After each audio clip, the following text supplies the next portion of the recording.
Hello. Hey, how are you doing? I'm doing well. How are you doing? I'm good. Have you've been busy this week? I have been busy this week. I've been busy this week with just like life stuff. I'm in the process of moving for like the third time this year. So I've been in the process of like closing out a lot of cycles, which I actually think is very um hilariously in alignment with like the energies of right now. I'm so curious how this week has been for you, and like I get and the people that are joining us as well energetically, or just like what you've been experiencing. Because I just tuned in like very briefly before hopping on here, and I was like, "Is there anything that they need to know today?" And the guides were just like, "Expect the unexpected," and I was like, "Oh, Unexpected. okay." Okay. Well, since you have no expectations, that's pretty easy, right? Well, Everything's that's unexpected. That's the hope, is that we're sitting in the place of not having expectations. But man, easier said than done. And I think that actually that's part of what the energy has been over the last week. It's like, where are you still holding on to expectations, but where are the expectations still rooted in like fears? Mm. Where is it that we're still, that's what's being highlighted, is like, um, where are we still externalizing? So where are we still attaching onto specific outcomes out of a desire for like safety of various kinds? Well, I'll tell you what I've been doing slash we've been doing is the collective is starting to take shape. And we did this six dimensional manifestation. We created a new timeline about books and publishing and helping aligned authors. Um, well, what we've been doing is, first of all, reinforcing that, getting into much more detail about the what specifically we're going to be doing. And when I say what, I don't mean like this very specific structure or anything, because as you've taught me, the minute you put a structure to it, you lose the power. You start restricting the power that's flowing through it and guiding it a certain way. But more, not only the what, like what do we want for the collective in terms of book publishing, for example, and why are we doing it?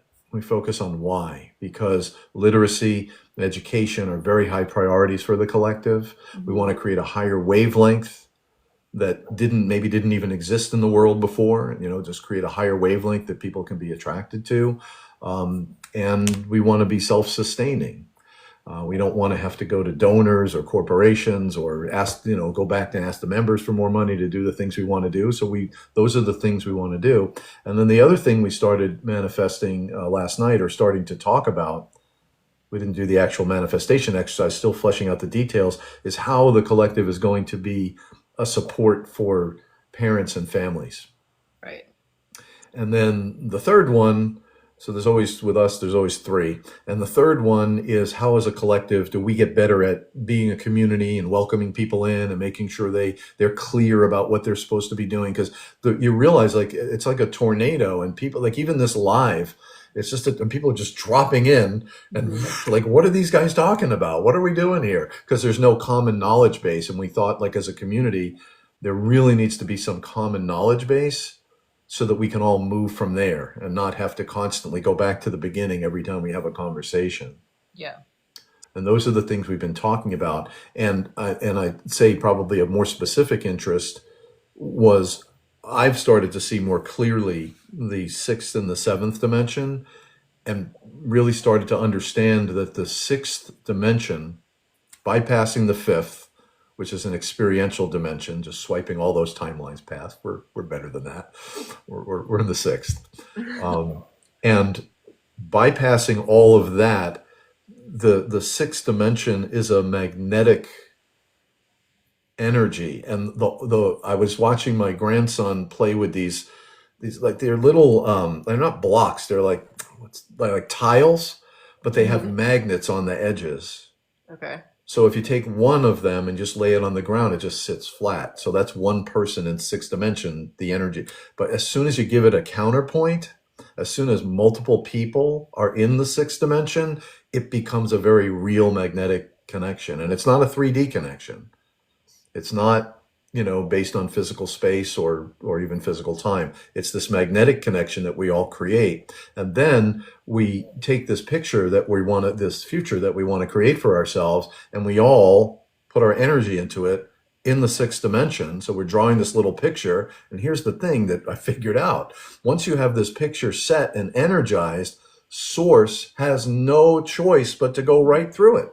Right. And then however all that power of the universe is going to manifest, you just let go of the results, like we started out talking, just let go of it has to be like this and it has to be. I have no idea, but I know it's going to be big because Yeah. this is real power that's going through. And so what I was thinking is, like, as a collective, we're not anchored to the third dimension of doing things the same way. We can think any way we want. We're not anchored to those limitations. But by the same token, once we get this six dimensional magnetic picture clear, the third dimension is anchored to that, has to, it has no choice but to start to anchor to that. So we're going to create everything we say we're going to create. I As love I, that. as I like to tell people, why are we going to win? Because we fucking say so. Yes. 100%. We're the creators of this reality. And as soon as we are detached from the third dimensional perspectives, which are really ingrained in different limitations and conditionings, we have we recognize that we have the resources and that we are the resource. And that's all the possibilities and all the potentials are accessible through our intention. And group intention, as you're saying, is so much more magnetic when we have, a larger foundational frequency to embed within the almost like the word that's coming to me is manifestation mind, because we're all part of the one divine mind, but then there is like that creative spark or that creative aspect of the divine mind, and when all of us are co-creating within that space, it's so much more palpable. It's actually interesting because what you're describing is really close to a visual that they were giving me in one of my recent channelings on my Patreon. And they were talking there. It's kind of a hilarious visual that they were giving me, but it was like, they were showing me like the third dimensional plane. It was almost like it kind of looked like a battlefield. Like there was a lot going on. There was conflict energy. And then, when individuals are raising their consciousness, they were showing it to me as this like beanstalk, like Jack and the Beanstalk. And so at the top of the beanstalk, there was this like surface, but it was like clouds. And it was like, okay. And then I was like looking around from the top of from the top of the beanstalk, and I'm looking around, and then I'm seeing like one little beanstalk shoot up and like different beanstalks in different areas shooting up. And then eventually there's like a new surface area to be existing on because there's enough people that have like reached that new level or that new dimensional plane is what they were really saying. And from the perspective of the top of the beanstalk, you could still look down at the third dimension. You could still see it, but you weren't actively interacting with it. And at first it was like you were paying more attention to the third dimension when you were up there because there wasn't as many people up on. There's nobody else to talk to. Exactly. I've said that my whole life. Like, okay, I'm Exactly. here. Now what? And so you still kind of interact with it, or you're still kind of paying attention to the third dimension because there's nothing else around you. But eventually, when enough people have reached it, like that's us like anchoring into the fifth beyond dimension because there's enough people that it's like, why would we continue to interact with the third dimension when there's like people on our level and our frequency and our like resonance? Yeah, here's what I found out. The fourth dimension is frictionless. I use the analogy of like rising in an airplane, going through the clouds, and now you're above the clouds. The clouds below represent mind, the third dimension, and everybody below the clouds is operating subconsciously, primarily in the structure, just, not really knowing any better. Mhm. In the fourth dimension, it's frictionless. So there's like blue skies in all directions. There's no limitations. There's nobody playing defense. And you have all the power in the world with an asterisk. You can only change yourself with this power. You can use this power only to change yourself. I can't change my wife or my kids or, the stock market or politics. That's not the kind of power it is. It's personal transformation power. The sixth dimension is almost the inverse. it has nothing to do with you or me in the third dimension. It has now to do with us. If there's no us, then there's no point in being. In the fourth dimension, there's a point because I can plan, I can organize, I can start to plant new seeds into my life and new habits and new thought frames. So I can change that guy down there. But in the sixth dimension, it's different. It's not about personal change. It's about collective energy and cooperative energy and agreeing on this manifestation. And I feel like if people are just ascending on their own as like everyone's a free electron, there's too many forces that pull you back, that want to anchor you back in the third, not only the third dimensional construct, but your family and your friends. And then this little voice in your head that says, no, we don't do that, and you've got all these forces down. So in the fourth dimension, we just need people to pull us up. Mm-hmm. And I think, and that's what we're working on, is these very specific blueprints for real, like three-dimensional plans that we're going to do, but not actually doing them, just magnetically energizing them and just observing what comes back.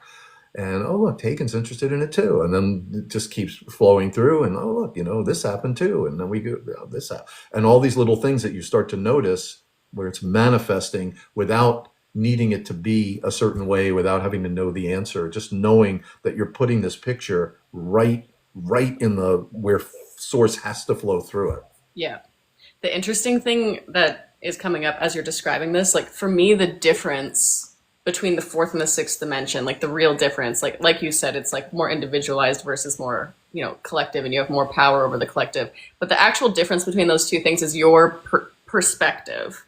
Whether you think of yourself, your perspective of reality is that you're existing as an individualized being, or whether you understand yourself to be interconnected and that you are a part of the one. And as a part of the one, you have control over the entirety of it. And so it's actually a perspective shift, whereas like it's going to be easier to access the fourth dimensional astral parallel, energetic parallel to the third dimensional physical reality, because in the third dimensional physical reality, we understand ourselves to be individuals. But as soon as we are moving and progressing upward in consciousness, and we recognize that we are part of a collective consciousness and that we are all the same being, just experiencing ourselves as different aspects of that one being, then it's easier to access the understanding and the energetic parallel to the version of reality where we have more control over the entirety of everything that exists, because we realize that we are everything that exists. And so that's really interesting to me, because from this perspective, I can see that I've interacted with both the fourth and the sixth dimensional planes. But it's really like the only difference in like the actual connecting with that space is what perspective you're going into that space with, what perspective you're setting intentions from. And There's no sixth dimension about you. It has nothing to do with you. I tell people, like, look back on down in the third dimension. Does what we're talking about have anything whatsoever to do with that? Nothing. We're working together here. Yeah. And it's a together thing. And you use that word, the together space, which is a really powerful visual for me. Yeah, so interesting. The togetherness, I love it. Yeah. And it's interesting because what you're describing too with like the collective and everything, it's not that it doesn't trickle down into individualized aspects, even though you are setting the intention from the sixth dimension, because everybody has their individualized role within how the collective consciousness plays its part. And so within the collective, you have these three parts, but then there are individuals that are going to feel more drawn to the parent and child relationship stuff, more people that are going to be drawn to the onboarding stuff, and more people that are going to be drawn to the book stuff. And there are going to be people that volunteer to play specific roles. Maybe we have artists that want to do books. Maybe we have people that are making like, manual ebooks on like how to actually, do these things. There are people that are going to be the connectors between everybody. And when we sit in the flow and the trust and the surrender, which is all about like what you guys are doing and what we're doing with the creation from that non-physical space, is allowing the flow to happen, which means that everybody will feel a pull to a specific thing and then ideally be able to follow it out, because when we can sit in this space of non-resistance, that's when the unfolding of consciousness happens through us. And we are able to, be on our highest timelines. But really what that means is just allowing destiny to happen without interfering. And this is why I feel that what we're doing is important, because we're not living anyone else's destiny. We're not waiting to be told what to do, or to be driven to what to do, or surrendering. Like, well, are they coming this year, next year, 20 years from now? Because when they say this year, they might mean 40 years. So who the heck knows what they're doing? I don't know. They're different dimensional beings. They don't speak our language the same way. And so they have different perceptions. So we're not waiting. We're saying, look, if we're a collective, what are three things that we can do that no one can really argue with? Like this, if you don't feel you want to get involved in the books and preserving knowledge and sharing with authors and ideas and right, if that's not you, then what about families, helping families, helping parents? If that's not you, what about helping, the community and being an active person in the community? One of these three roles, or all three of these roles, has to fit, but we're not waiting for someone else to solve our problems or give us a new destiny. We're Yeah. manifesting a collective mission, and then just allowing the energy, creating it in a way, setting it up so that the energy, the pulsation of the universe is always flowing through it. And then all of us are kind of swept in this ocean of whatever happens next is just the perfect thing to happen, but within a purpose. Like, not just Yeah. whatever and without any knowledge, or because surrender is more like giving up. That surrender, well, I surrender. It also implies I really don't know what to do. Like, I don't know what to do. I'm not in charge, so I just have to surrender. We can do both. We can be very clear about our intentions and then surrender to the process of having it, how it unfolds. Yeah. Yeah. And that feels 100. really, I think, feels like I checked. That makes sense to me.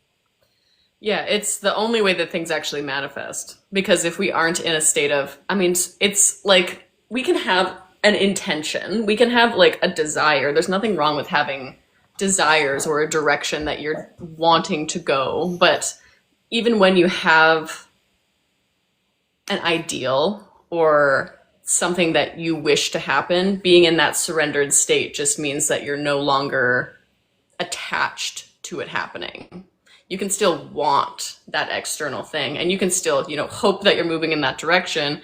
It's just that you've finally let go of control and you have finally let go of any fear that has been keeping you trying to mentally go toward that thing. It's more about a mental letting go rather than a But when you spiritual letting go. manifest, you're literally intentionally saying, this is what's going to happen. I don't know how it's going to happen, but this is going to happen. This is for the greater good. This is aligned, completely aligned with what I want, right? So I'm creating something that I want, not, and something that's aligned with the laws of Mott, aligned with the laws of being kind and good and generous. So we're aligned properly. This is what we want. It's going to help a lot of people. And then as this energy goes through and we're part of it, we just kind of surrender to whatever we do next. Maybe you'll stay at your job. Maybe you'll start working more on books. Maybe who knows? Don't know yet. But the more you think I know, then, like you always say, the more you think you know something, the more resistance you set up. And the surrender is having that specific intention and setting the intention for manifestation. But if it doesn't come through in the exact way that you think that it's going to, you're okay with it.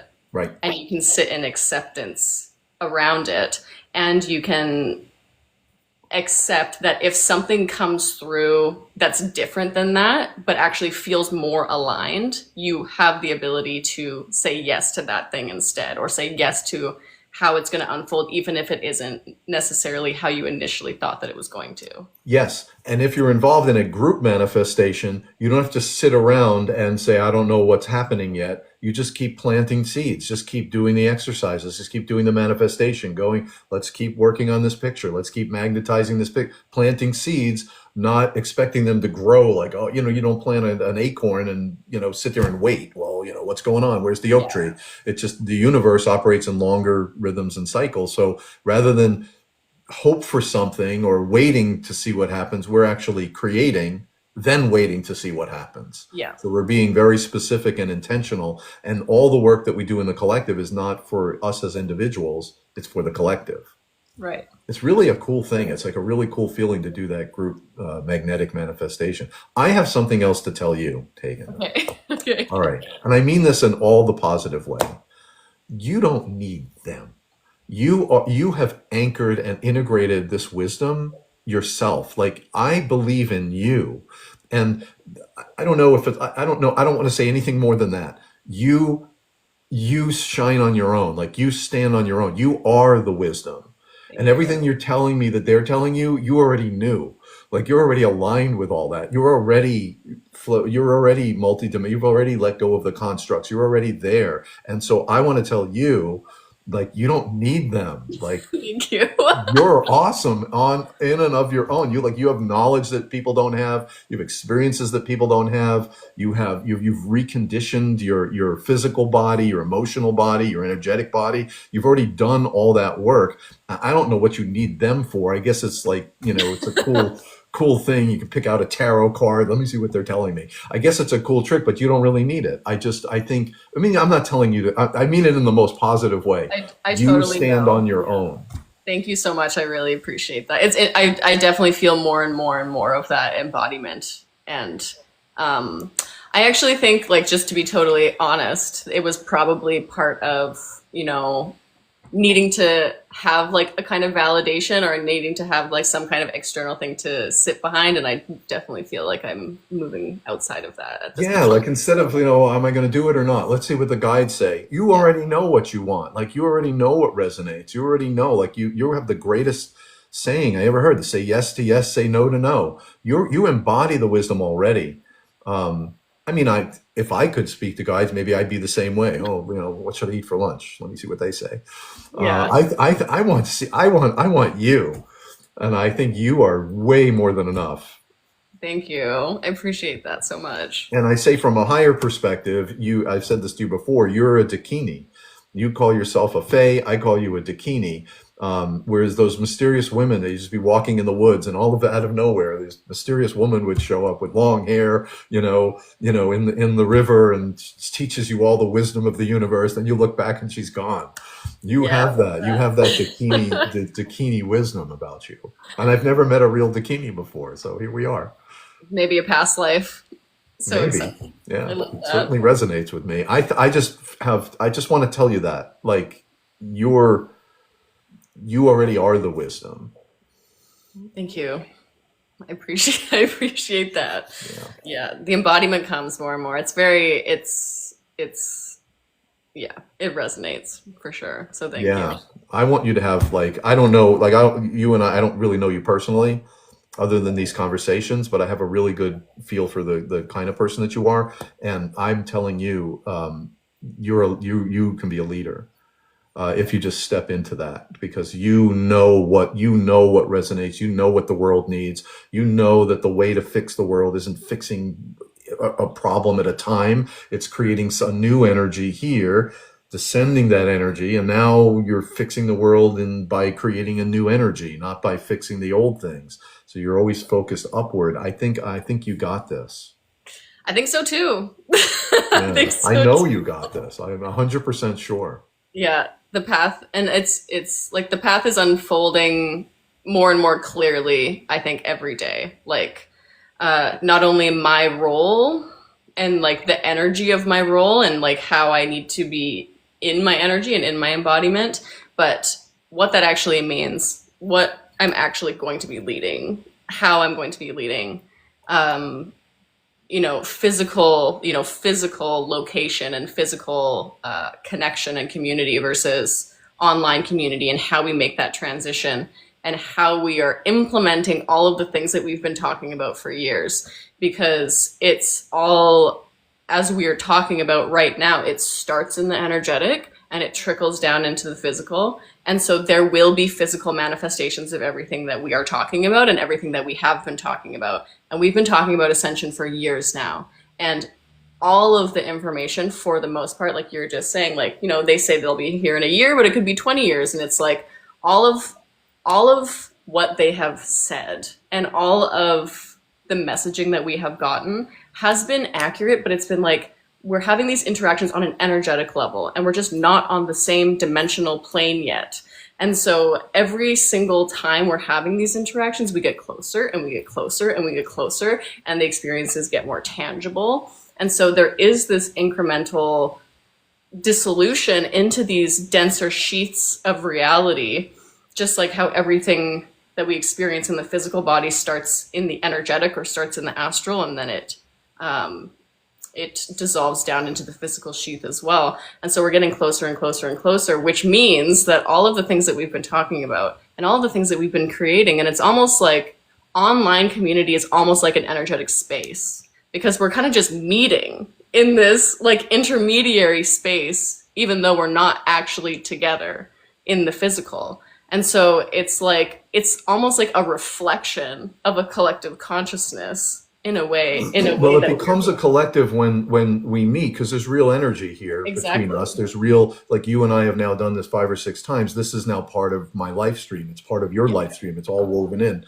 And so there's real energy and there's real meaning. But what really, this is what always frustrates me is, okay, now what? Like, all right, great. Now what? Right? And why are we waiting for them to tell us what to do next? Why are we waiting for them to tell us what our life is going to be? I don't care what they think my life is. I just don't care. It doesn't matter to me. They're not in my direct experience. If they're standing in front of me, first of all, I'd probably be scared shitless and run through the window because of that weird energy. But having said that, I don't care. Like, but we can do things right now, if we focus together on these things and not each one on their own little journey, a bunch of million electrons, I call them unicorns. Everyone's on their own journey. And if you're on your own journey, newsflash, you're doing it for yourself. Yeah. You're just doing it for your own benefit. But people don't realize that creates an energetic pathway, that you are an energetic pathway that other people can follow. I'm an energetic pathway. Together, the two of us create an energetic pathway that didn't exist before, and people can follow that. And now we can create new energetic patterns, not change anything down there, because that's just going to drive us crazy.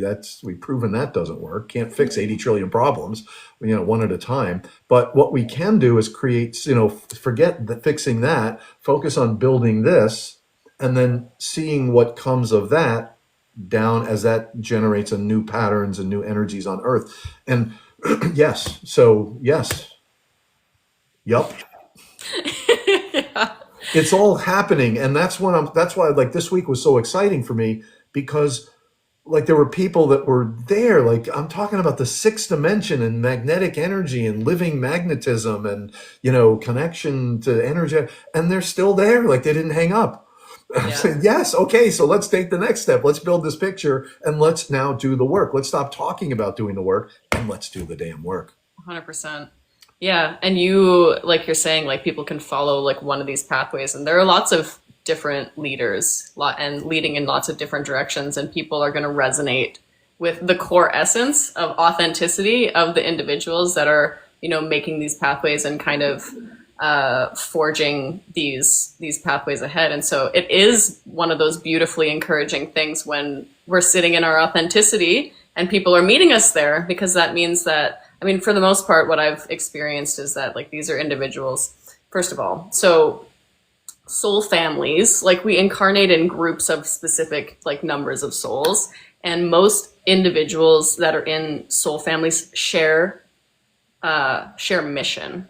So souls have the same kind of general mission that they want to accomplish, so during this time when all of us are stepping deeply into our core essence or deeply into our authenticity within this individualized aspect, it means that we're just, like you're saying, magnetizing all of these individuals of like energy to us. And it's almost like by sitting in that core essence of authenticity, where we are becoming the bridge between these dimensional planes. And that's what we kind of talked about last time too. When you sit back deeper and deeper and deeper into the heart space, you just move back into your source essence, or you move back into the soul, and then you move back into source as you move deeper and deeper and deeper back into that core essence within the heart space.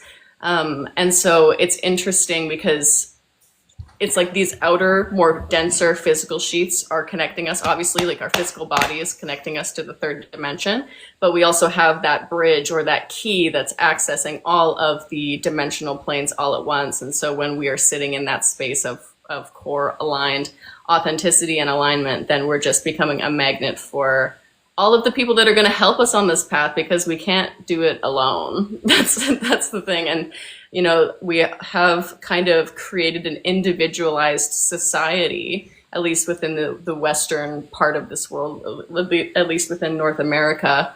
And it's almost like a deconditioning and an unlearning of that in a lot of different ways, like recognizing that we have autonomy and sovereignty, and we are, experiencing ourselves as individuals, but we are intricately connected and can never be separate and never have been separate. And so actually, allowing ourselves to be that magnet through our authenticity to the people that are going to be able to assist us on those journeys, I think is just, equally exciting in all of it.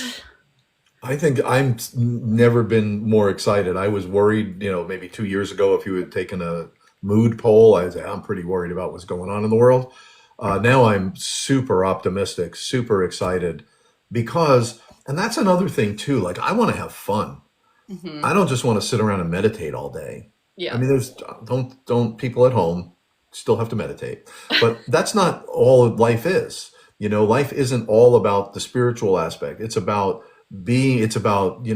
we need connection. We need to hug each other. We need to be you ever been part of a great team, like a championship? That's what I want. I've been part of championship teams.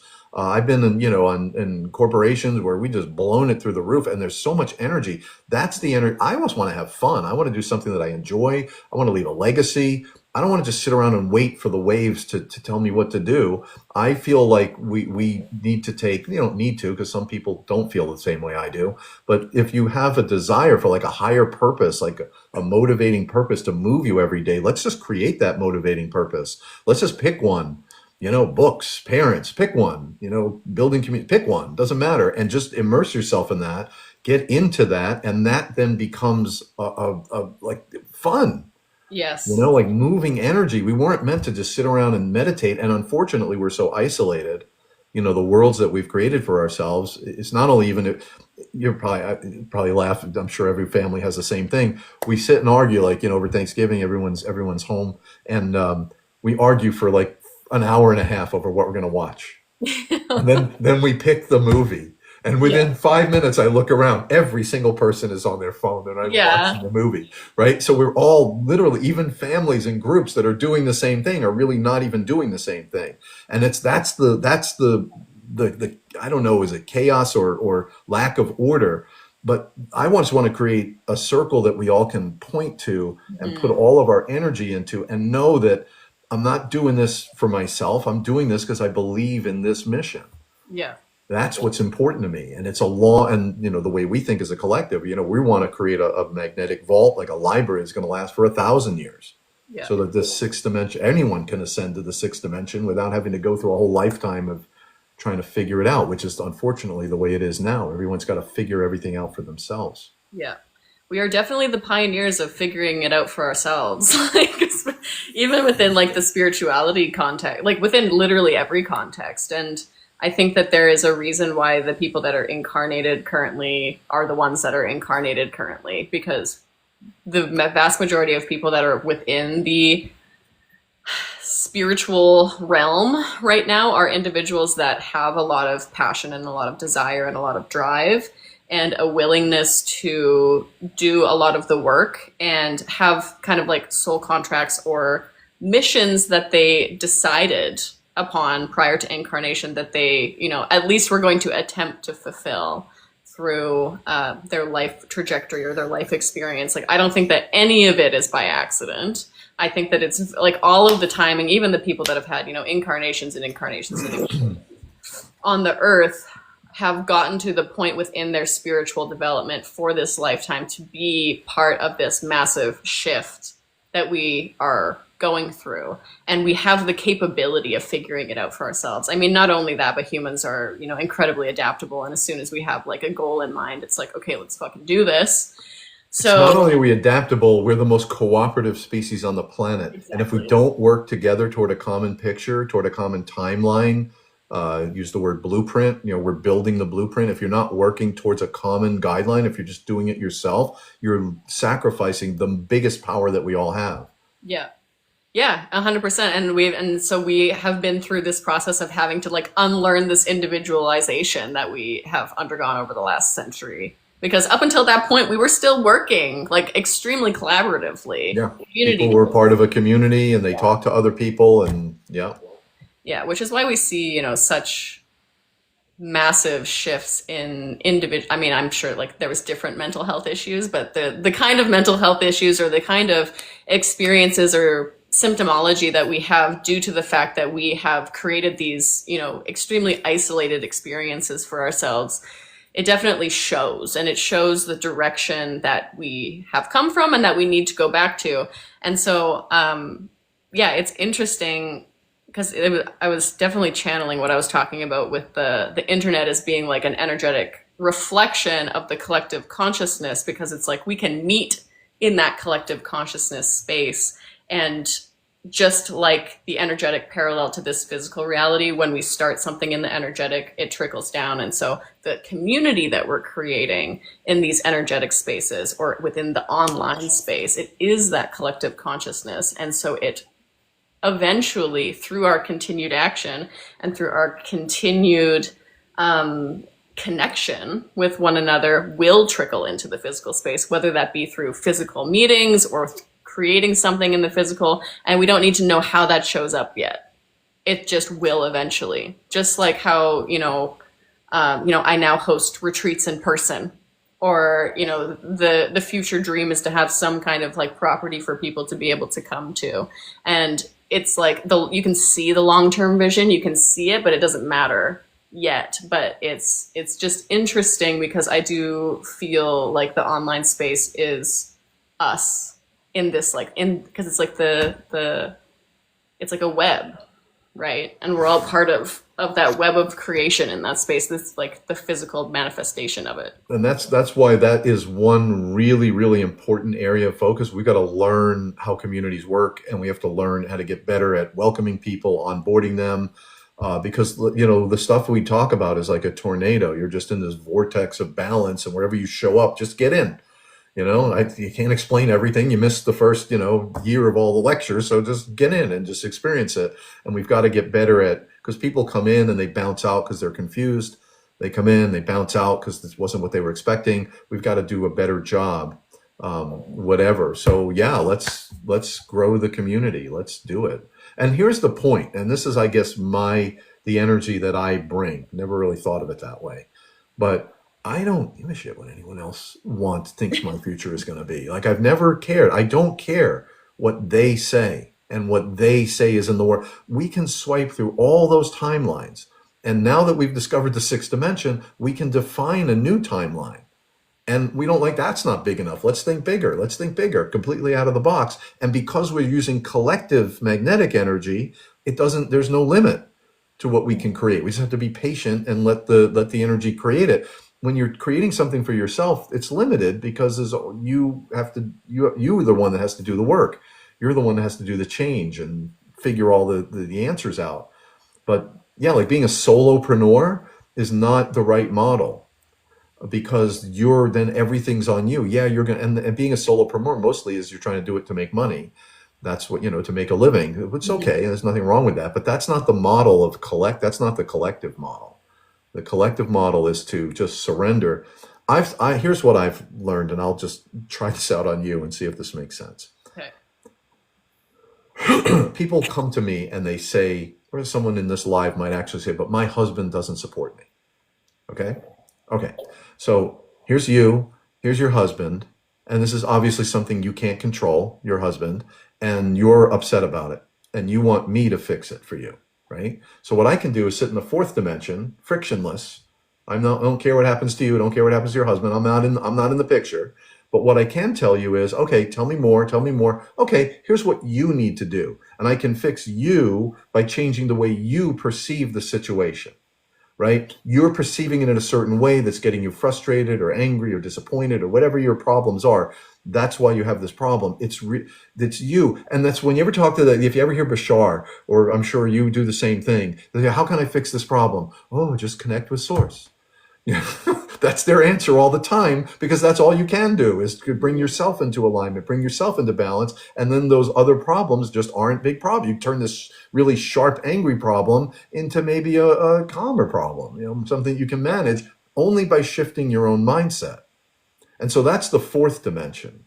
That would be the advice I would give you from the fourth. I could bring you to the fourth dimension, but you're still so biased about so you're so in that relationship with, you and your husband, still with that example, you're so into it that you're not going to be unbiased, even in the fourth dimension, the way I am. But in the sixth dimension, it's not about how we can fix your problems. It has nothing to do with your problems. It has to do with what can you do to add your magnetic energy and grow this thing and add just another piece so that we grow and get stronger, so that the vision that we're creating, that the timeline that we're creating gets more energized. So they're two separate things. The fourth dimension is a way to find out how to fix yourself. Mm-hmm. The sixth dimension, there is no self. Everything's about our collective mission. Yep, that makes total sense to me.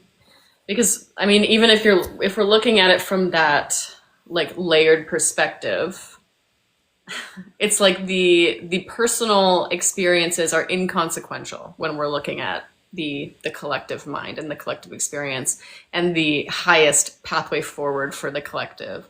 And the reality is that they're inconsequential in both situations.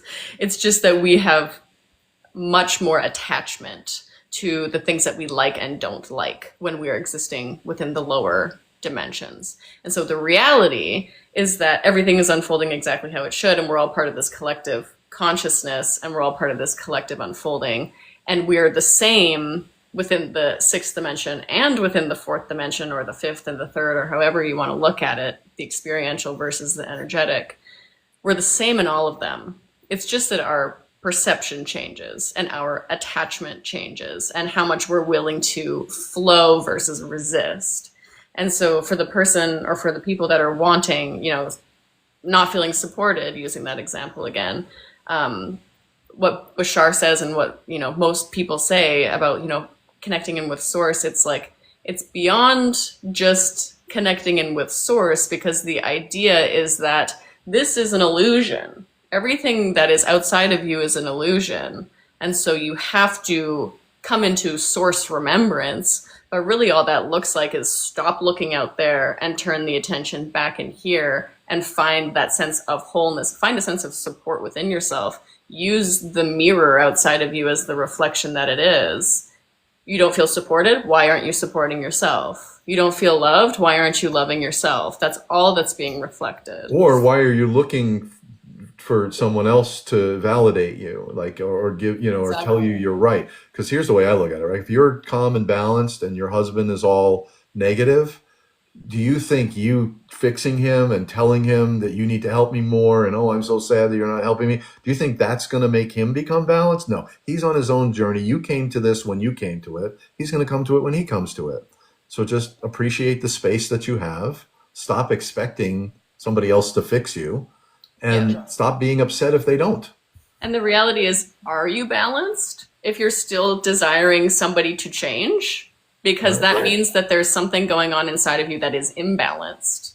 Like, you can feel balanced externally. You can be like, oh, I operate in the world in such a, spiritual way, in such a balanced and healed way. But if you're still desiring something outside of you, or you're still desiring something from somebody else, and you need somebody to act a certain way so that you can be happy, that there is something imbalanced going on inside of you. So that's the eternal advice. Whatever problem you have, bring yourself into balance and alignment. Take a few deep breaths, because it's about changing the way you think about it. It's changing your mental patterns, not changing anything about them. Or if you're upset about politics, so you think you getting upset about politics is going to make it better? No, just come to balance and stop expecting it to be different, and it'll change if and when it changes. It's not your thing, because the minute you jump in and try to change it, oh, there's so many injustices, I have to watch what happened. Now you're no longer balanced and aligned. You're just in it. Now you're in the third dimension, just like everybody else. Yeah, this is really good. And So what do your guides say now that I told you you don't need them anymore? And if they don't give me a good answer, can we talk to a supervisor? Yeah, Or can we just totally. talk to a supervisor right off the bat? Let's see. Let's see if they have any messages for today.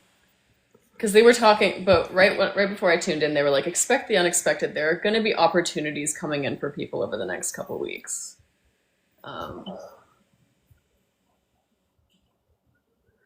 Change the way that your perception is allowing you to interact with the reality that you are currently experiencing yourself to be within.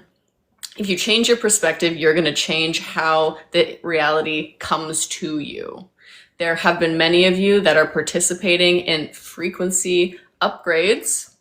That means that as energies have been coming up inside you, so whether you have been interacting with certain patterns or certain fears or certain aha moments have come through for you over the last several weeks, but specifically it's like feels like 2 weeks to me. As these energies have been coming in to interact with, they have been highlighting the areas within your energetic space that have yet to be acknowledged and integrated fully. It is more so about sitting with these energies than allowing yourself to sit outwardly. There have been many of you that have been sinking more deeply into the experience of the present moment, which is going to allow you to come into the energetic vibration that will necessitate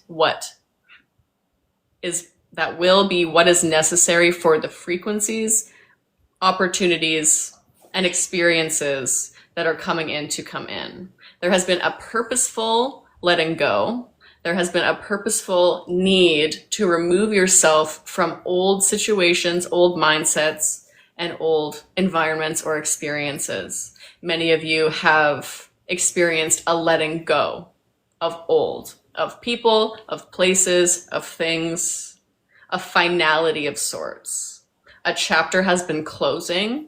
You have been experienced the chapter closing. It has felt slow in a lot of contexts. It has felt like it is never going to come. It has felt like it has been off in the distance on the horizon for some time and you can see it, but you can't touch it. It has not been tangible. It has not even been articulatable. As it has progressed, though, you have understood your part within the magnetism, within the understanding that even though you see it in the distance, you have to be able to receive it. And to receive it, you cannot be resisting. You cannot be persisting through old energies.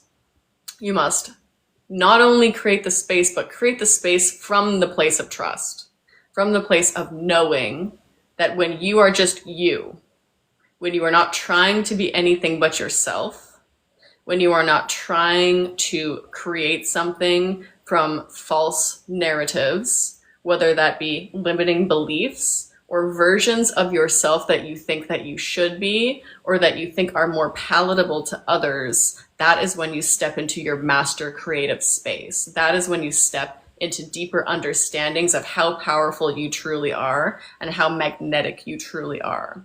It is moving beyond what has been not only possible for you or what understandings you have had around the possibilities that you have in this lifetime. It's not only moving out of that, but it is moving into a deeper understanding that you are here to play an active role within the collective unfolding as part of your authentic nature. It is moving beyond the understanding that you are just here as part of an individualized self that is here to have specific life experiences, but understanding that you are the divine and that as the divine, you are going to be tasked with certain things.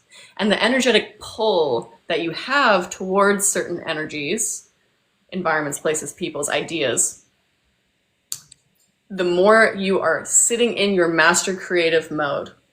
And when you sit in this space without expectation, without fear, with a deep sense of trust and a deep sense of knowing, the idea or the object that has been on the horizon magnetizes to you almost instantaneously.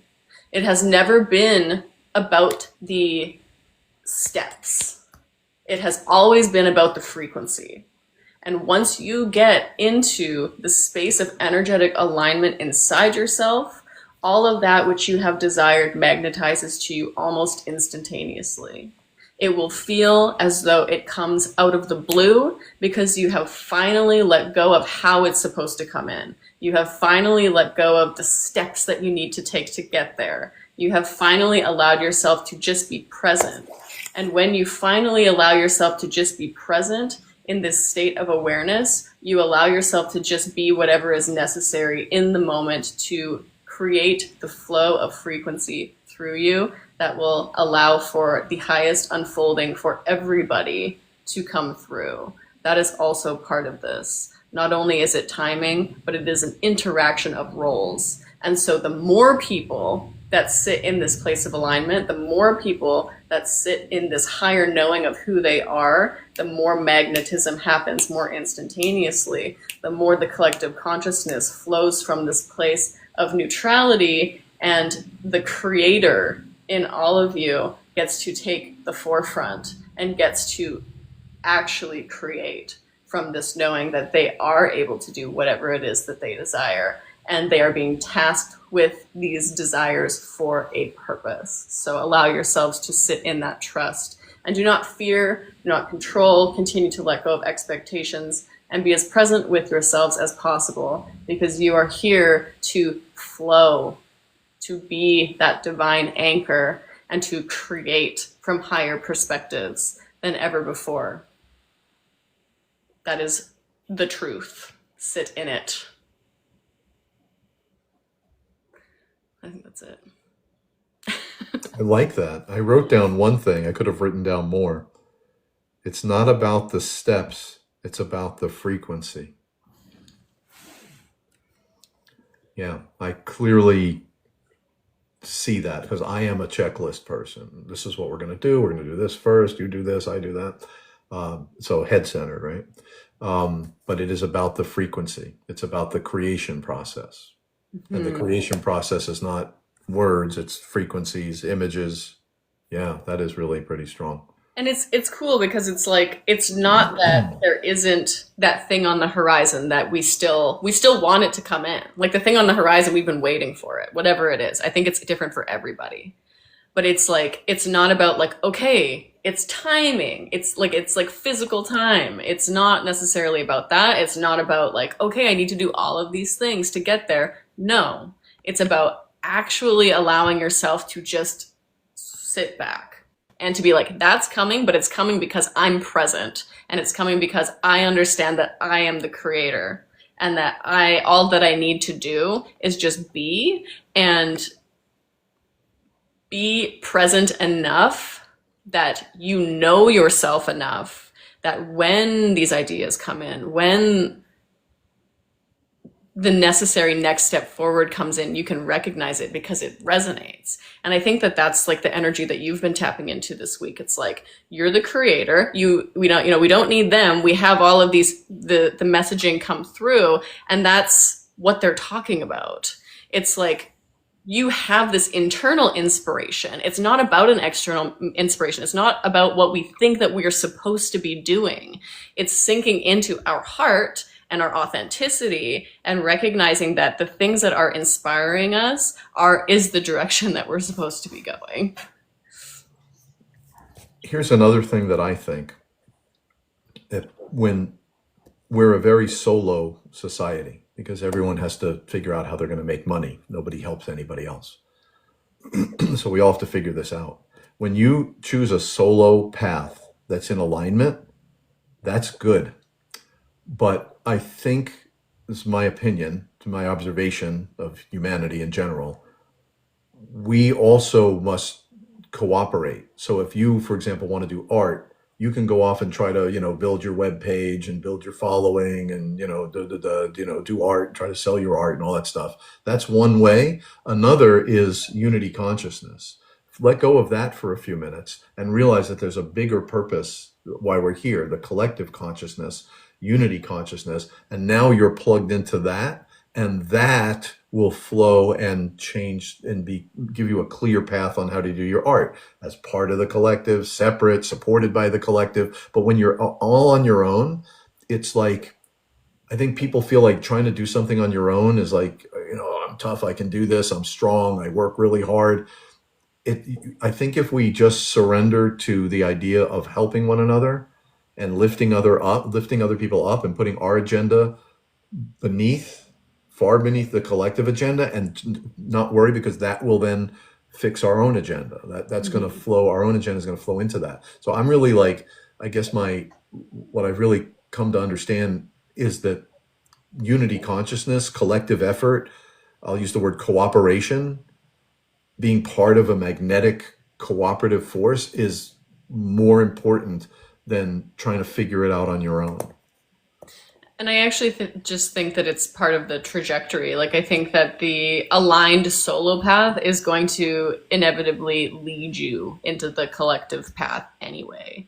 Because if you're following alignment, then you are going to be, up leveling your level of consciousness, and levels of consciousness move from a more individualized view into a more collective view. Here's what I found though on that people who are doing something and they have like a little bit of a little bit of a following or a little bit of a business or whatever they got, and then they hear about the collective. Nah, I'm good, I already have my thing. They this thing that they're doing, the role that they're playing, the story that they're in, is more important to them than the collective, because it would require a release, a surrender, and a fear that if I do that, then I'll fall into nothingness because I've identified myself with this. And so if I do that and become part of what you're talking about, I can't really do that, because then I would lose this identity, when it's quite the opposite. When you surrender to the collective, you don't fall into nothing, you fall into the arms of the universe, and everything's just beautiful. And the fact that you have this little art business, that's great, that's fantastic. Maybe we could use it for that, or maybe we could help you, or but trying to do everything with solo energy, I think is probably what I come across as the biggest. Like, some people would like when we do books, right? If we do books and we reach out to a aligned author, no, I'm good, I already got it. I good. I already have a woman I use, to help me edit the books, publish. Okay, fine.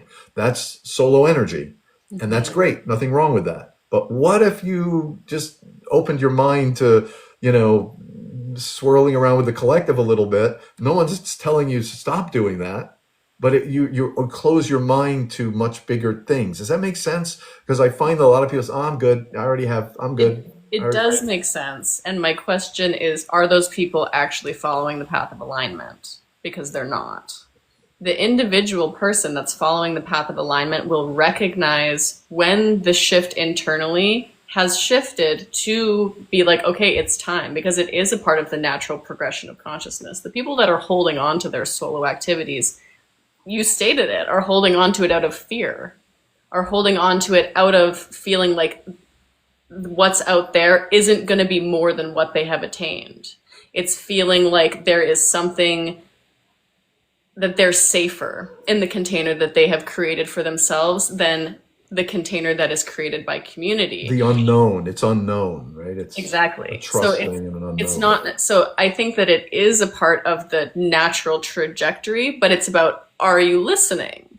Are you acting from a place of alignment? Because the solo alignment will lead you into greater connection with everybody around you, with the greater collective consciousness and with the greater community. It's easier to become aligned in a group. And I don't mean that in like a religion or a cult or anything like that. It's just easier to be surrounded by other people who are aligned. So there are a lot of people who are doing a solo thing who are not aligned, right? So you say, is that out of alignment? 95% of people, people, they're just doing it because they think that's what they need to do, and that's what they've identified themselves with. That's their little foothold on this power structure, this ridiculous world that's their little foothold, and they're comfortable with that. They're not aligned. By the very definition of what they're doing, they're trying to fit in. They're not aligned. And so I guess, I don't really know what I'm even saying, but I've observed people who are not aligned, who have really, really good people. They have a good heart, good intention, but they're not aligned, and they don't really, I'm good, I'm good, I'm aligned. Then, like you say, are they really aligned? No, 95% of them are not, but they're not willing to give that up. And that's part of the reason they're not aligned, is they're holding on to that as the answer, when in fact the answers are within, and the answers are on a cooperative magnetic level. I think there's maybe two parts to this because so even when we're in a collective, we're still going to be experiencing our individualized sense of alignment as well. Hmm. So I think that there's that part. But then I also think, like you're saying, it's easier to see your alignment and to potentially do self reflection when you have the mirroring of a community or you have the mirroring of a group. And so it's going to feel more possible and more tangible if you have other people that you're connected to that are also going through this same process of self-evaluation around whether the individualized path of alignment is actually aligned or not. Because if you're just following the status quo, you're surrounded by people that are also doing the status quo, you're embedded within these 3D structures, then you're going to, the potentials and the possibilities are less. But if you are connecting with people, whether that be individual or you're connecting with, a group that is actively discussing these things and actively turning attention toward what actually feels like a yes and what actually feels like a no, what actually feels in alignment versus what you're doing out of a desire for safety or comfort or out of fear, then it expands the possibilities. So I think that you're right in that, like, the community effort and the community intention and the collective consciousness intention is absolutely necessary, because it allows people to make it easier, or it allows a clearer understanding of the pathway of alignment, and it allows for mirrored reflection to be able to do better reflection within oneself.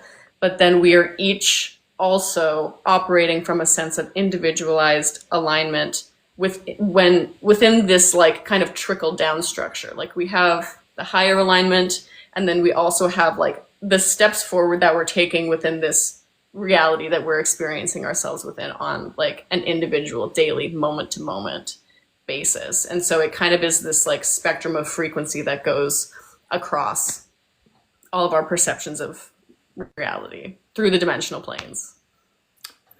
Also, I think that it's a trust and a surrender thing, and it's stepping into an unknown way of thinking or with a group that you don't really know or anything. So there's a trust, a fear, a surrender that has to happen. But I also feel like people haven't ever really experienced like the power of working with a group. I think most people have experienced the compression of working with a group and feeling like the group prevents them from being authentic. You know what I mean? Like I think people fear surrendering themselves to a group, like a collective, because their experiences, I don't know, like you know what I'm saying? I don't know if I can verbalize it. Well, yeah, because most of the time up until this point, individuals and the external interactions that people have had with other people have been the mirrored reflections for the densities that they're still holding. So they have felt contractive, or they have felt The reason unaligned. they're doing a solo thing is to get out of the box that the other people put them in. Yes, and then like you're saying, most people haven't experienced or are stepping into now experiencing a more expanded version of group dynamics, but that's because we've done the work. Like the only thing that has changed is that we've created space internally and let go of some of the fears that we've been holding on to for long periods of time, so that we are now able to experience relational dynamics from a higher vibrational perspective, which means that we're not experiencing the same external reflection that is going to be mirroring us back our wounds or our triggers. Or we're able to, even if the exact same person said the exact same thing, we just wouldn't internalize it the same way anymore. And so now we're getting to step into, for the most part, honestly, I think that like most people's movement into like an individualized path of healing or an individualized path of alignment is probably a necessary first step. But then it's like, as you continue to move down the pathway of alignment and move down the pathway of healing and embodying and committing to being your authentic self, then it allows for the opening of these group dynamics, or allows for you to step deeper into a sense of connection because you've connected deeply with yourself or more deeply with yourself.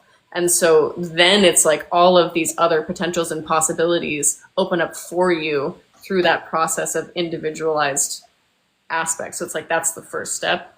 Well, detaching is the first step, and then the individualized self-healing is the second step. And obviously there's, relation, because the whole thing about this reality is that our relationships are mirrors. And so we're getting the relational mirror the entire time Yeah, for the but we don't most. see it as a mirror. We see it as, if you're unenlightened or unawake, you don't see it as a mirror. You see it as a problem. Exactly. But you see it as a problem and you see the other person as the issue. But then at a certain point for every single person, and whether they make it in this lifetime or not, that will flip. And they will be like, I'm the common denominator of all of these situations, and I keep having the same thing happen. I should change. Everybody goes through that. And most of the time, it happens through hitting your head against the same lesson over and over and over and over and over again until eventually you're like, I'm good on that. What's going on? Like I need to change something because I'm not doing that again. And that is the point. That's the awakening point where people are like, it's me. What do I need to do? And Right. then that's when we get to expand. Yep, yep, yep. And as soon as you open yourself to that, yep, you realize that, yeah, because most people develop coping strategies. If they're getting mirrors that they don't like, they rather than, oh, okay, I'll take responsibility for that. I'm 50% of the problem. They don't think like that. Yeah. You're the problem. What you're telling me is a problem. And so they develop coping strategies, either to cut that person out or to push them down or to withdraw. They develop coping strategies rather than alignment strategies. And even on the path of alignment, it's like we all still have these coping mechanisms. Like they all still come up. It's just like how much awareness do you have around them now? And at a certain point, it's like you can see the coping strategy coming up, and then you're like, is this a coping strategy or is this genuine alignment? And at a certain point, you can recognize it to be what it is, and then you can make different choices. But that's just part of the incremental progression. I believe that being generous, maybe 30% of people are open to doing inner work. And I believe of that 30%, 70% are not doing the work. And the 30% is about 10% of the population, 9% of the population. That's okay. Yeah, it's me. I can breathe. I can meditate. I can change who I am. I can change my wavelength. People respond differently to me.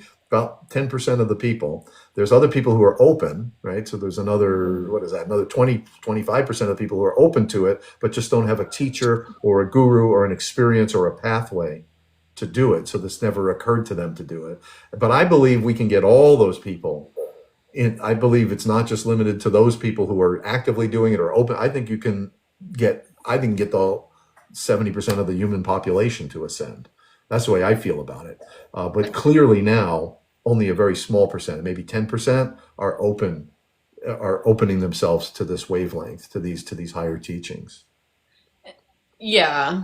Yes. And I mean, like we've talked about before though, life is going to give you the lessons whether you're actively interacting with them or not, whether you're open to it or not, whether you're actively doing the work or not. Obviously, life's going to be significantly easier for you if you are actively doing the work, because you're going to be able to recognize these things and be able to do the self-evaluation to, move out of patterns faster. But even the individuals that are just living, like that are just interacting with their external reality and not doing a ton of internal reflection work, there's still internal things happening. And so life is going to consistently, like we just said, bring you the same lessons, bring you the same person in different bodies, bring you the same experiences. So And how do we not waste this incarnation? Like how do you get those people to just say, hey, wake up? Because it's one thing to wake up, right? So there's a lot of people who've woken up, but then because they don't anchor themselves to something higher, they don't develop any new habits or new health habits or new meditation habits. They sink back asleep. They were awake, but they sink back asleep because they didn't anchor themselves in a higher way of thinking. But I think you can wake more people up. And then if they had something to latch onto, that's why I built the collective, to give you something to latch onto that's better than whatever it is you're latching onto here. Latch onto something, let go of all that, latch on. You can't just let go because then you're going to go right back into it. You've got to let go and recalibrate, re-anchor, throw your hook up to a higher way of thinking and pull yourself up in that direction. Yeah, I don't think that there's anything that we can do other than just being our authentic selves. And, being that pillar of light, like you're saying, for people to access.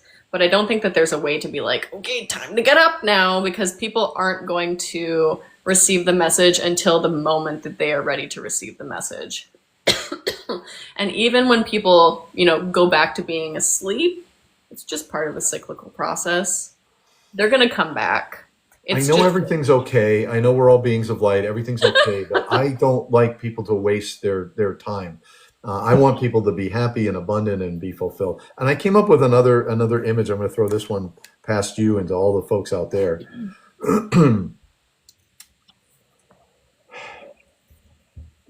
When I wrote the book, The Cycle of Mind, it's about the subconscious.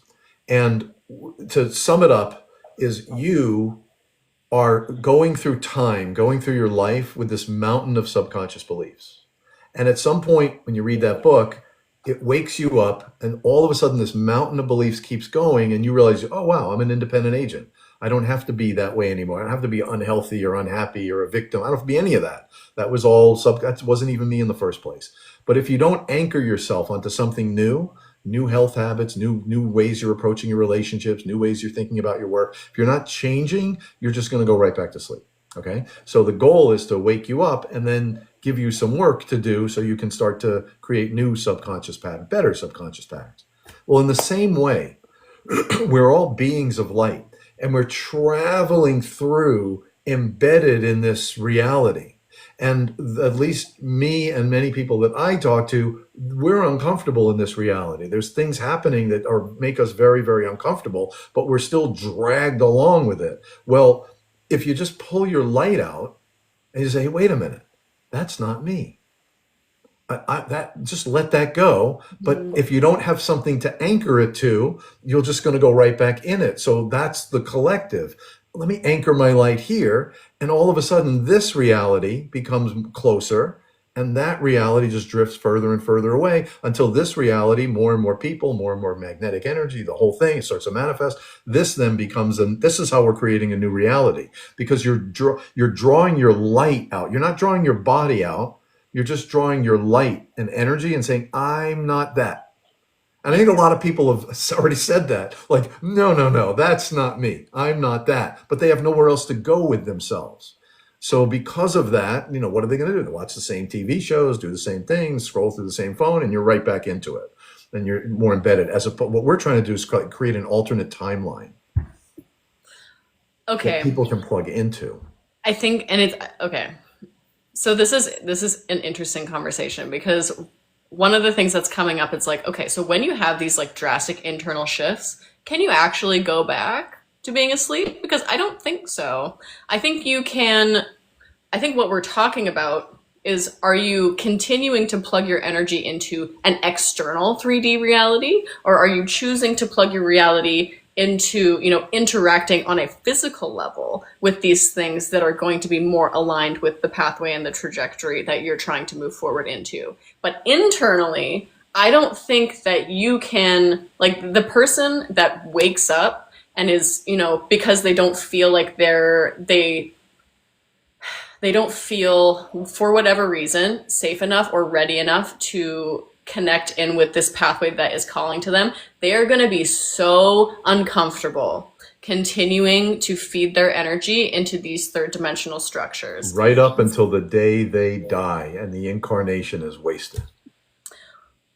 I don't know. And there's another way to look at it. Let's say you have an addiction and you go to addiction treatment and now you're free. I'm not that addiction anymore. If you don't start anchoring into new systems, if you go right back to the same neighborhood you were at, doing with the same friends, you're right back into it. Even though you realize that, wow, I don't have to do that. That's been destroying my life.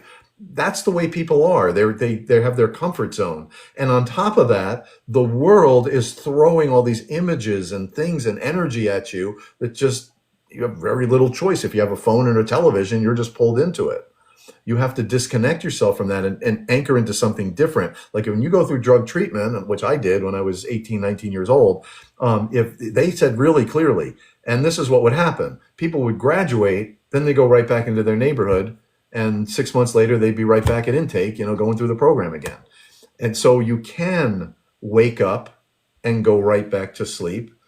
That's what I think, and I see it. You can do that, but I think if you wake up, you have to really positively think about proactively hooking on to something different, better, more aligned. If a person is actually internally free, they're not going to choose the same systems. And it might be that individuals are having an awakening moment that allows them to be able to resource certain things, but they haven't completely shed the density that is necessary for them to actually make the physical changes. And because there is a difference between those things. Like we can have taken off a layer that feels like an awakening moment, but there is still this subconscious stuff. There's still this density that's making it so that they are not yet a vibrational match to completely detach from these old systems, which is why we see people go, like I worked in harm reduction in the addictions field for fucking years. And you're very right. Like people will go through the addiction treatment and then they're going to come right back. But are those people actually free? I don't think so. I don't think 3 I months. think if they had an alternative thing to plug into that was easy for them and natural and felt aligned for them, many more of them would walk away. But without I mean, look, the treatment is the awakening, the meditation. I see it now. I'm the cause of my problem. Blah blah blah blah blah. I'm a higher dimensional being. If you just then disconnect with that, oh, I did the meditation once. I'm good. I understand it. No, you're going to go right back. But if you have another alternative, a collective, a group, or some mission that pulls you forward, that's how you can get out of it permanently. But even then, you still have to pedal the bicycle every day. You still have to do the inner all the time. Just because you meditated yesterday doesn't mean you don't have to do it today. Doesn't mean, you still have to do the work, because it's easy to fall back in because these forces that are pulling us back are very powerful. Anyway, and I also know that there were times in history when the third dimensional world, the society, was positive and uplifting. And if you grew up in that society, you didn't have any problems because you were taught right from the time you were 5, 6, 7 years old to be kind and generous, and the whole society supported that. And so I think it's a function of changing not only your inner self, but then step 2 is like latching on to somebody to help you, like pull you, hold you accountable. And if you don't have that accountability, you're just going to go right back. I'm making a case for a collective. So I feel like that's my agenda. Now I realize that's why I was saying that. I feel like a collective is a really important thing, because without a collective, you're just a free electron, and it's not easy because all the forces, even the voice in your head, is calling you back and back and back, and to go back to sleep and go back into your little comfort zone.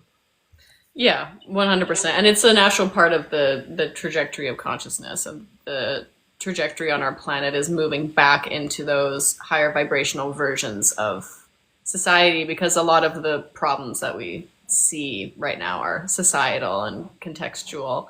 And if we had the ability to just copy and paste people into a version of our society that was more supportive, most of the issues that we have wouldn't be as difficult to move through. But because people don't feel like they're supported, that they don't feel like they have resources, they don't feel like they have financial freedom or abundance, then it means that they have a harder time disconnecting from the comfort zone that they have created for themselves to be able to navigate the world around them. So to have something to latch onto in the physical that allows them to be an anchoring point, a resource for people, it doesn't make it makes it a little bit easier. It makes it easier than if you're just totally free floating and you're having to work through all this density. It's not that that's impossible, but actually very, very unlikely that our greatest amount of healing comes through relational dynamics. We need people to be able to be mirrors for us. And for the most part, we actually don't see ourselves fully until we have a relational mirror held up to us. And so we need the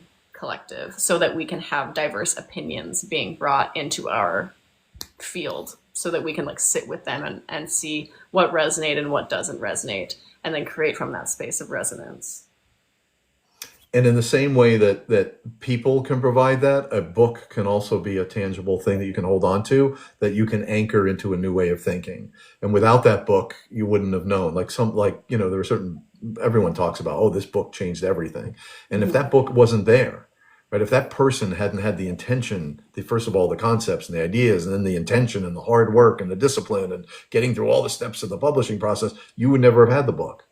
So, so books, people, systems, jobs, cultures, societies, all of these things, if they're in a higher frequency, can help pull you, because it's easy to wake you up and show you how it all works. It's hard to not go back and to pull you, and you need forces, whether it's books, people, a collective, anything, a meditation, anything that can help pull you. So I think people need that.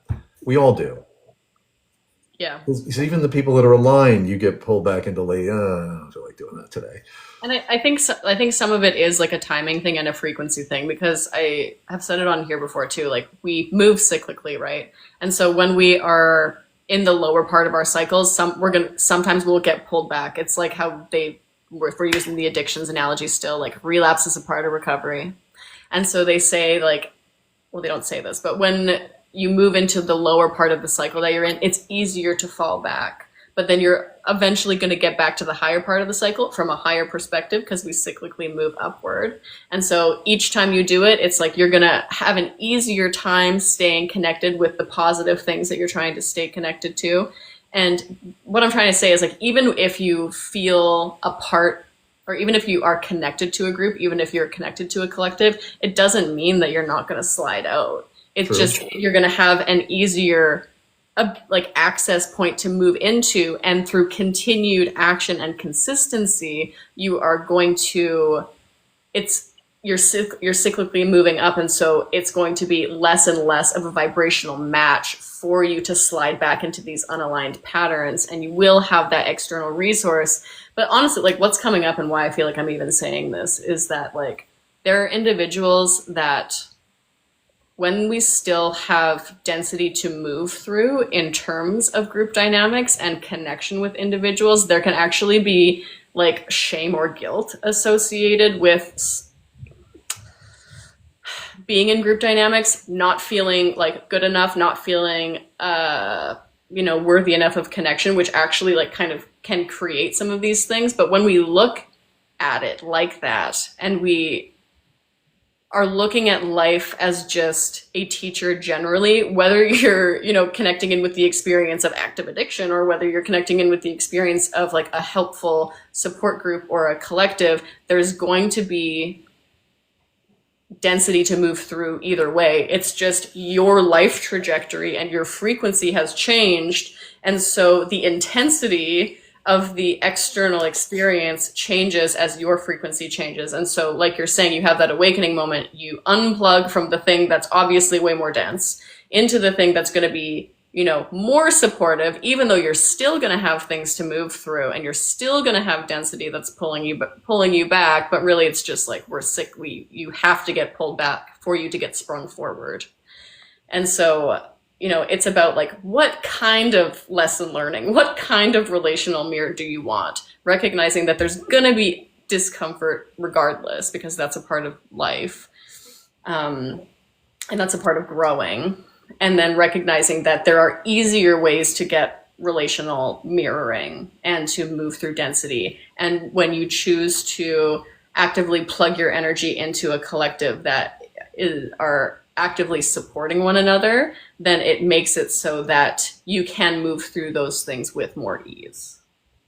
Yes. And here's another, I'm going to say something crazy. We can swipe through all those timelines where it's difficult and confusing and has to go through this infinite cycle for 50 incarnations. Swipe through those timelines and create a timeline where we're all aligned. And it's just really easy to be aligned. It's not hard. It doesn't have to be a difficult process. It's just a difficult process because of the world we live in.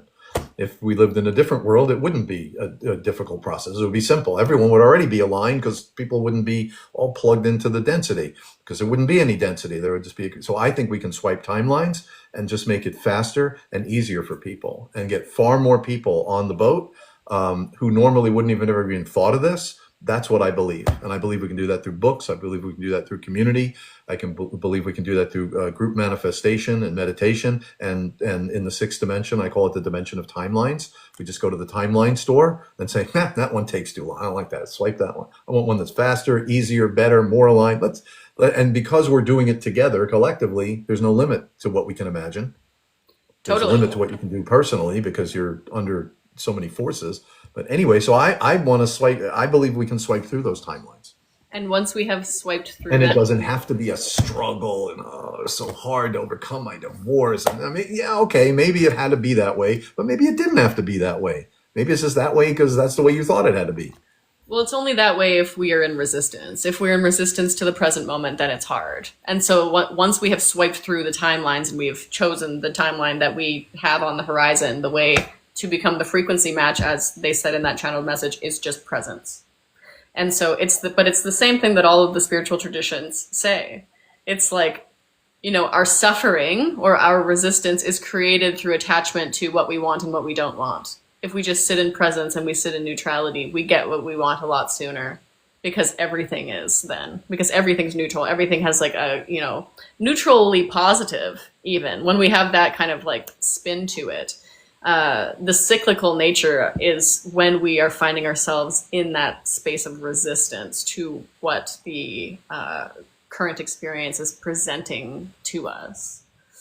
I think we can fix we can change a lot of these problems. You don't have to fix individual problems. I think we can create new energies that make it easier for people. But there we go. Let me do a quick commercial. For those of you who are seeing us for the first time, my name's Alan. This is Taegan Gates. Taegan's a channeler. We've been talking for the last 5 or 6 or 7 Mondays at 1 o'clock Eastern time. So we'll continue to do this. We are going to move this off of TikTok pretty soon, probably to YouTube Live. I'm going to send an email to all of my subscribers, letting them know that, to look for us on TikTok Live. But thank you all for the follows, the likes, the gifts. I appreciate it. Follow me or just subscribe to the newsletter, the Utopia Collective newsletter, by the link in my profile. And please, Taegan, if you could type in your @ please make sure you're all following Taegan. There you go. You were ready for that. There you go. Yeah. So please follow Taegan. And, she's just really generous with her wisdom and her knowledge and her time. And I really, really appreciate it. And as I told you more than a few times, your channels or the videos that you have on TikTok, and I watch some of your videos on YouTube, they're all the same thing, have really helped me unlock an inner aspect. As I kind of see it in my own eye, I've studied enlightenment. It's like all the kindling in the wood, you like light a match to it and bring it to reality. It's that feminine side that I don't have and I have to integrate, and I've been integrating over the past times. And the best thing I could say about Taegan's videos is when you watch her videos, within about 15 seconds, you're looking inside and you're looking at, really the essence. So I can't tell you enough, how it's really impacted my life. And whatever we do together, this is great. If this is all we ever do together, it's been a great experience. But I think there's more that we can do together. And I think I want to and you want to. So we'll just figure it out. And we're going to hang out together. So if you're on the newsletter, you'll always be up to date with what we're doing. Yeah. You'll always have a straight connection through to Taegan that way. So yeah. That was the commercial. And I really, from my heart, thank you, because your feminine energy is just a really good compliment to my checklists and I totally checklists and spreadsheets. Enlightenment by checklist, like a monk carrying a notebook. I've been very head-centered, and I really do have a good understanding of these different dimensions, but you have really unlocked in me a whole, almost like an energetic side, like a male-female yin-yang thing that's really propelled me in my own journey. And I've said it before, and I say it again, I really, really appreciate it. I totally appreciate it as well. I really appreciate you and you having me on here.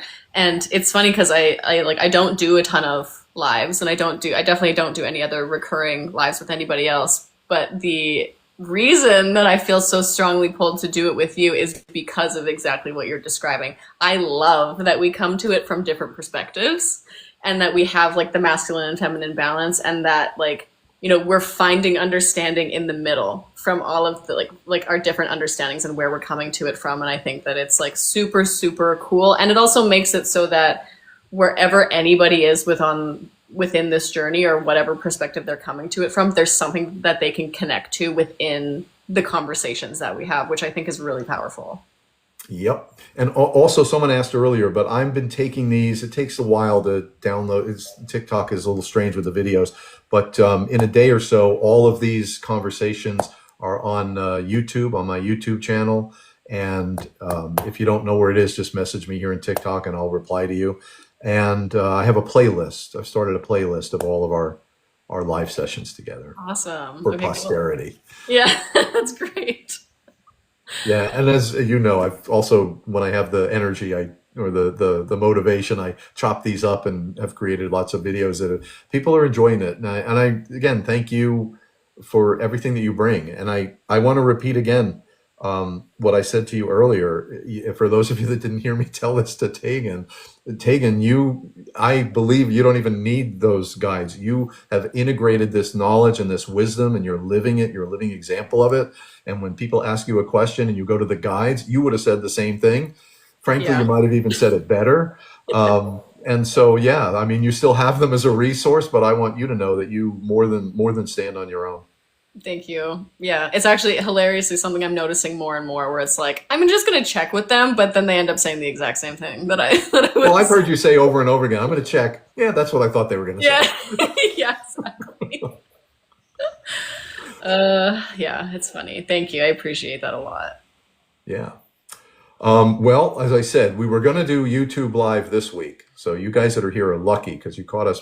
I don't know if this is going to be our last because I have this comfort zone. I really love TikTok. And Hmm. I have mixed feelings about leaving TikTok. And I'm not leaving just yet. I'm waiting till this merger goes through and, just kind of keep my eyes on it. But in the same way that I don't participate in X or Facebook or Instagram because I just don't believe, I don't want to put my energy into those companies. I don't want that drama to be my drama. I feel the same way about TikTok. I've loved it, but now if they're going to change it and take it in a different direction, I'm just going to withdraw my energy from it and just let their drama be their drama and not get wrapped up into it. I don't really know what's going to happen. I don't think any of us know what's going to happen over the next couple of weeks, but we'll keep meeting on TikTok because this is really easy. This is in my comfort zone, and Yeah. meeting on YouTube is out of my comfort zone. So we'd have to almost like figure it out, and it's just so easy to do it here. Yeah. And Yeah. and the other thing on YouTube is unless people directly tune in, we'll get Yeah. very few followers. Like look at the stats when we close this, there might be 4 or 5 thousand people who are here, of Right. whom maybe 60 or 70 over the hour and a half were plugged in, and of whom 20 or 30 are really tuned to the wavelength. On Right. YouTube, we'll be lucky if we get 20 or 30 people, Yeah. but we'll have to experiment with it. If it comes to it where the merger goes through, we will figure it out. And there will be enough people migrating from here that it'll make it so that we have people showing up, I'm sure. Whatever, it will flow exactly how it's supposed Oh, it's to. supposed to. Yep. The universe is not waiting for us to tell it what to do. So here's the other thing too. So for those of you that want to stay in touch, if there's an underlying rhythm beneath the universe, this rhythm of source, this balance, this higher frequency, we all have it. If this resonates with you, then all you really need to do at this point is just stay in touch with it. You're on your own journey. That's great. Just stay in touch with this wavelength. And the two ways you can do that are subscribing to the collective newsletter. It's just a newsletter. It won't hurt you. And following Taegan on TikTok, which is your preferred method until Yeah. further notice. I have TikTok, I have Instagram, and if you want to really connect with me, I have a Patreon, and I have two longer live videos a week on Patreon. I have a month ahead live prediction, on Patreon, and I also do a monthly live teaching on Patreon. So that's where you get a lot more like in-depth interaction with me and personal. I don't do one-on-one readings anymore, but personalized questions, and way more like community. Like there's a community that has been built and is continuing to be built there. So yeah, That's on Patreon, right? yeah. Yeah, and for me, when you get this newsletter once a week, it's going to have a series of events, like a meditation workshop on Friday. Every afternoon, we go through one of the meditations in this book, one of the guided meditations. The one we did this past Friday was clearing space, and just do that every day for a couple of days, see what happens. It's pretty powerful. We also do every Tuesday night, which would be tomorrow night, we do an ascension workshop where we do our 4D, 5D, 6D, 7D. And then after that, we have like kind of a members meeting where we do our group manifestation in the sixth dimension. We got some other things going on, and we're working on a couple of different projects. So if you want to stay connected to this wavelength, we're not going to be here on TikTok forever. So you need to connect to me through the newsletter and through Taegan, through Patreon, or her just following you on TikTok at this point is good enough, right? Yeah. Good. Any questions for me or Taegan? We're going to wrap it up, but we'll take a couple of. Thank you for that, Andrea. Andrea, I've been noticing your comments. I want to point out specifically, I appreciate your comments and the energy that you're offering here. I really do appreciate it. Any questions or comments for either of us or both of us?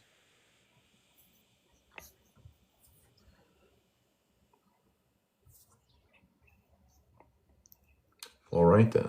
That's usually the answer I get.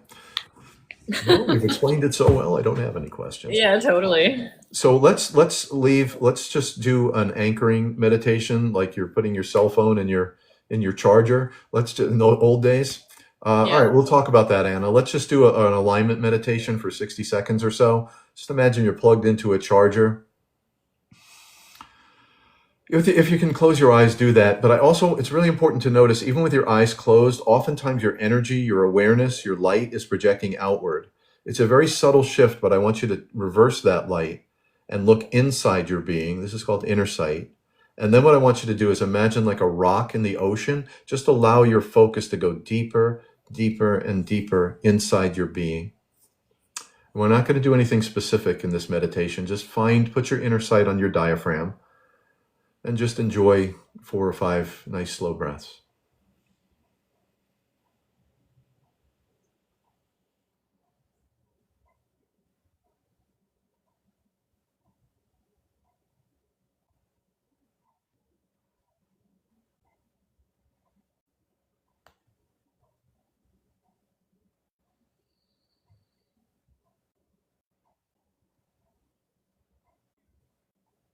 And if I were Taegan, I would say, take some breaths and just see what comes.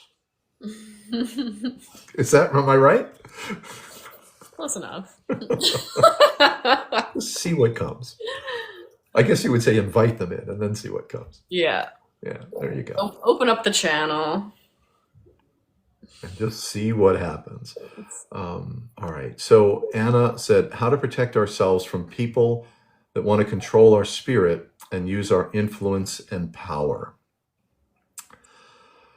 Okay, so I'll take a quick shot at that. And that question is really for you, because there are people that are trying to draw your energy. So what I would say, Anna, and I don't know this is directly your situation, whenever there's someone else that's out of balance, you're trying to maintain a nice, aligned, balanced rhythm, and someone else is out of balance, it's making you feel bad about something or making you feel threatened or something, know the one thing you can't do is jump in and try to fix them or change them, right? Because if you do, watch what happens. You're no longer balanced and aligned. Now you're into the problem. And then they're reacting to you reacting, and it just goes on endlessly. So you kind of have to let them go on their own journey. I say that as generic advice, but I do know that in some cases, people are so close that you're under harm or threat or fear or, like actual real problems. That's a different story. But if you have space, just let them go on their own journey, snip the connection if it's not healthy. If you can't, just stop looking to them to help you or to support you, and stop being disappointed when they don't support you.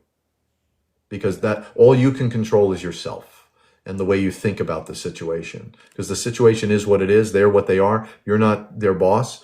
And look how hard it is to bring yourself into balance. Do you think jumping on them is all of a sudden going to, oh, I should be in balance? No, they're on their own journey. So you stay you and try to change the way you look at it. But most important is enjoy the little space that you have away from them to be yourself. Number two, stop expecting them to support you or help you. And number three is stop being disappointed or angry if they don't help you, because they're not gonna. So change your own mindset. So Taegan, you take a shot at that. How to protect yourself from people that want to control your spirit and use your influence and power. Definitely all of the things that you said. I want to answer it in two ways. One, just like a little bit broader. So if we're talking about like a larger scale in terms of like people wanting to extract our energy, like what I mean, like more collective, more societal, then it's about detaching and unplugging from the idea that we are part of these systems, that we are part of these structures that continue to, try and exert power or control. And if we're talking about people within our direct vicinity, so like energy vampires that are in our reality for whatever reason, again, there's two things that I would do. So first is being very conscious of your energetic hygiene. And what that means is doing clearing and grounding practices, envisioning, protective energy fields around oneself, recognizing that you are the creative aspect and you have the ability to shield yourself with intention, set in the intention that individuals that don't have your best and highest pathway in mind are not able to connect with your energy. It does have to be like this not consistent, but intentional kind of conscious creation of that. And you're creating your reality and what reality you're experiencing through the intentions that you're setting. But I would also say, look at what belief systems you have in place that make you feel like you have to continue to interact with individuals that are siphoning your energy. If you are continually feeling drained and exhausted and like there are people in your field that are trying to use you or control you, what is it that you are still holding on to internally that is making it so that you feel like you need to continue to participate with these energies and continue to interact with them or change them? So what part of you still feels like you're responsible for that for whatever reason? And where can you make shifts internally so that you are making sure that you are sitting in your highest degree of power internally, your highest degree of empowerment, self-assurance, and safety? Because it feels like there's a lack of safety or a lack of a feeling of safety, which, internally, like this isn't an external thing, but it becomes external because it needs to be mirrored outside of oneself. So really try and detach from the external for a moment and see what is it internally that can potentially be mitigated or supported by you. And if it takes a little bit of removal of yourself from those situations for you to be able to get clarity in that perspective, then do so. I like your answer. And if you combine the two, what I said is stop expecting them to help you and stop being disappointed when they don't. You went a little bit further. What is it within you that has you expecting that they're going to help you or you need them, or, why do you still have to interact with that? Very good. I think we really got it from both angles there with those answers. Yeah, we covered it. Yeah, I think so. Thank you. All right, I think That's a TikTok video right there. Is there any more questions? Yeah, exactly. Many people are not safe spaces yet as they have not learned safety within the self. And so all we can do is find safety internally and become that safe space for ourselves. And then we eventually, well, not eventually, but once we're a safe space internally, then we become a safe space for other people too. But all we have control over is the safe space that we have inside of us. Awesome. How can we truly understand 369? So that's out of my lane, and you can choose to address that or not. I mean, that's sacred geometric stuff. Oh God, what is that? What is that called? Um, the 369 is like the spiral of consciousness. It's the energetic, I mean, it's the numerological significance of the upward spiral of consciousness, but it's like the inception point that we are created from through that spiral upward. So it's this kind of progressional movement outward and upward that we are experiencing. I think that that's pretty much all that I have to, I want to just see the question. Yeah, I think I would say rather than focus on numbers or asking other people what they think about things, um, especially when it comes to ascension and the structure of the universe, I think you should. It would be helpful for you to experience these dimensional rises and realize that all the things that you're thinking about that are three dimensional really don't matter. It's your intention of elevating yourself to a higher frequency, or as I think you use the word frequency, I use the word dimensions. To me, there's pretty clear differentiation in dimensions. Just rising to a higher way of thinking and thinking, having the answer come from source, not needing an answer from people or from a book. I think that's the kind of thing you want to understand experientially. Yeah, it's just part of the energetic structure of reality. Like that's Yeah. everything has its foundational base blocks in sacred geometry, and so that's all that it is. Excellent. All right. So that's it for today. We over our 90-minute time limit, but thank you again, Taegan. Enjoyed our conversation You again. So always we're happy. on for next Monday, and we'll decide if we're going to do it on TikTok again or on YouTube Live. And if any news comes up about TikTok, that may influence our decision. But there we go. So Sounds thank you great. so much. Thank you, and thank you for everybody that tuned in and is here with us. It's so much fun interacting with you guys every Monday. Love it. All right. Thanks, guys. Everyone have a great day. Last chance to follow Taegan, I'll put my and notes last chance to go ahead and subscribe to the Utopia Collective newsletter. All right, guys. Everyone have a great rest of your day. Bye.